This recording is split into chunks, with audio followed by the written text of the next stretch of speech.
Halo, perkenalkan nama saya Hendy Gunawan, NPM 20811101131, mata kuliah Seminar Psikologi Islam, dosen pengampu Bapak Syahri Ramadan SPSI MSI. Di proposal ini, judul saya adalah kontribusi kebersyukuran remaja Broken Home dalam memaknai kebahagiaan. Baik, saya akan menjelaskan latar belakangnya terlebih dahulu.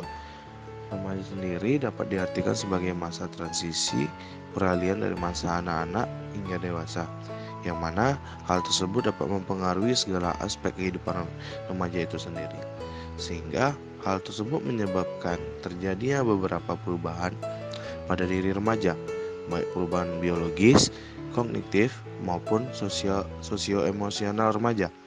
Masa transisi ini juga memungkinkan untuk dapat menimbulkan krisis.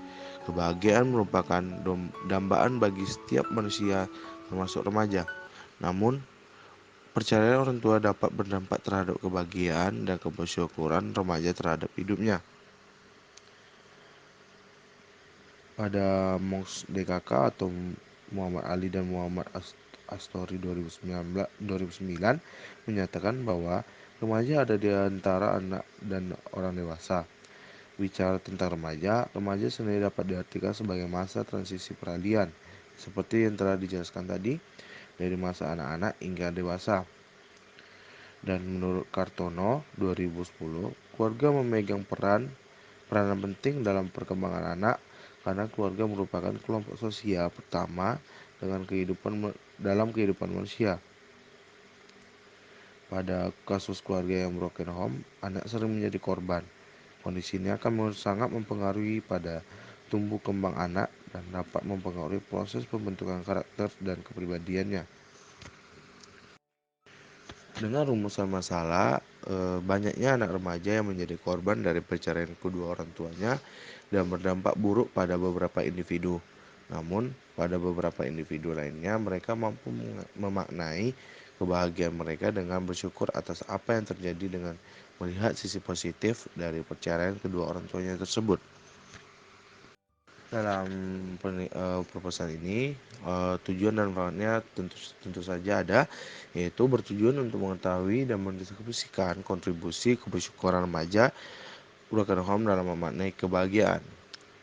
Memberikan tambahan pengetahuan dan hasil penelitian ini dapat menjadi pedoman atau literatur bagi peneliti berikutnya yang ingin melakukan penelitian dengan topik yang sama dengan kebersyukuran dan kebahagiaan ataupun yang berhubungan dengan remaja yang mengalami broken home, dan dapat memberikan pengalaman bagi peneliti dalam mempraktikkan ilmu yang diperoleh selama ini dan sebagai syarat akademis untuk memenuhi tugas akhir semester ini dan semester dari mata kuliah Seminar Psikologi Islam. Teori yang digunakan: satu, menurut Emmons dan McCloud dalam Sulistraini 2010 menunjukkan bahwa kebersyukuran merupakan sebuah emosi atau perasaan yang kemudian berkembang menjadi suatu sikap, sifat moral yang baik, kebiasaan, sifat kepribadian, dan akhirnya akan mempengaruhi seseorang menggapai atau bereaksi terhadap suatu atau situasi. Yang kedua, itu ada Al-Munajid 2006 240 juga menyatakan bahwa orang-orang yang bersyukur adalah mereka yang bersikap teguh atas kenikmatan iman yang dianugerahkan kepada mereka dan mereka tidak mengingkarinya. Yang selanjutnya itu ada aspek kebersyukuran. Aspek kebersyukuran ini yang pertama ada mengenal nikmat. Mengenal nikmat dapat terwujud ketika seorang menghadirkan nikmat tersebut dalam hati, mengistimewakan dan meyakini nikmat tersebut. Apabila seseorang hamba telah mengenal nikmat, maka dirinya akan berusaha untuk mengenal Tuhannya yang telah memberi nikmat. Kemudian apabila seorang hamba telah mengenal Tuhan yang memberi nikmat, maka seorang hamba akan mencintai Tuhannya. Dan apabila seorang hamba telah mencintai Tuhannya, maka seorang hamba akan bersungguh-sungguh mencarinya dan bersyukur kepadanya. Yang kedua itu adalah menerima nikmat. Menerima nikmat. Ketika seorang hamba menyambut nikmat yang telah didapatkannya dengan memperlihatkan kefakirannya kepada yang telah memberi nikmat dan hajat kita kepadanya, dan sesungguhnya bahwa semua nikmat yang diterima bukanlah karena keberhakan kita. Namun sesungguhnya semua itu ialah semata-mata karena karunia dan kemuliaan dari Allah. Aspek kebahagiaan. Yang pertama itu adalah pleasant life. Pleasant life dapat diartikan sebagai kehidupan yang menyenangkan. Individu yang bahagia adalah individu yang memiliki pengalaman menyenangkan yang tinggi, rendahnya pengalaman yang tidak menyenangkan, dan memiliki kemampuan untuk meningkatkan kebahagiaan di masa depan. Yang kedua, meaning life. Meaning life dapat diartikan sebagai kehidupan yang bermakna. Individu memperoleh makna dalam hidup ketika hidup yang dijalani dijadikan pengalaman yang memiliki tujuan, berarti dan dapat dimengerti.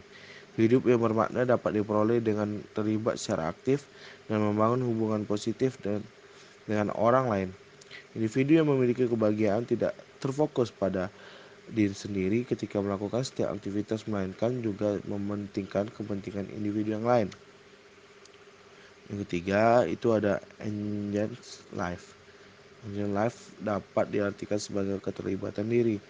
Keterlibatan ini mengacu pada kondisi di mana individu melibatkan seluruh aspek dalam diri, maupun fisik, kognitif, dan emosional.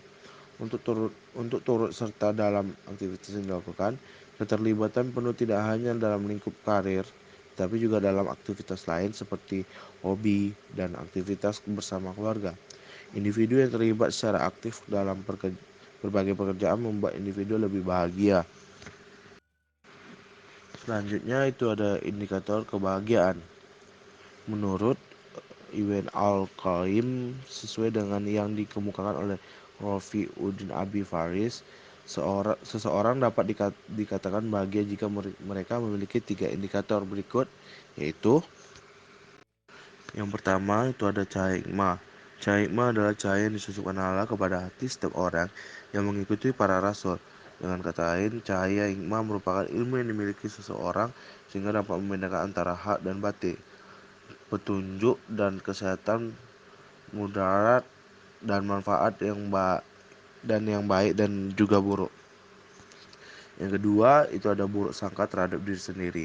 Hal ini yang amat diperlukan karena baik sangka terhadap diri sendiri akan menghalangi koreksi dan kerancuan pada diri, sehingga yang melihat keburukan sebagai kebaikan dan aib sebagai kesempurnaannya. Yang ketiga itu ada membedakan antara nikmat dan ujian.